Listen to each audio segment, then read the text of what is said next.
కొన్ని వాస్తు దోషాలు ఎలా ఉంటాయంటే ఆధునికులు చెప్పిన పాయింట్లో తూర్పు ఉత్తర ఆగిన ఈశాన్య దోషం. అంటే మనకు ఇది ఇల్లు అయితే రోడ్ ఇక్కడికి వచ్చింది, ఇలా సాగిపోయింది అనుకోండి ప్రాబ్లం లేదు. అంటే ఇట్లా ఇట్లా 2 రోడ్స్ ఉన్నాయనుకోండి, సాగిపోతే ప్రాబ్లం లేదు.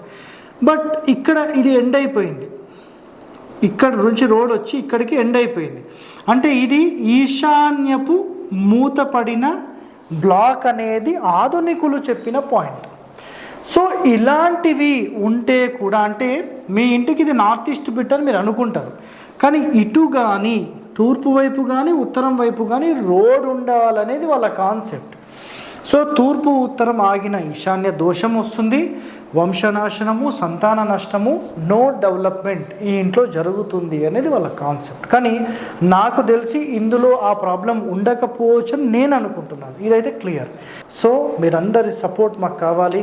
మన ఛానల్ని సబ్స్క్రైబ్ చేసుకోండి, లైక్ చేయండి, 10 మందికి షేర్ చేయండి. ఓకే, థ్యాంక్ యూ అండి, ధన్యవాదాలు.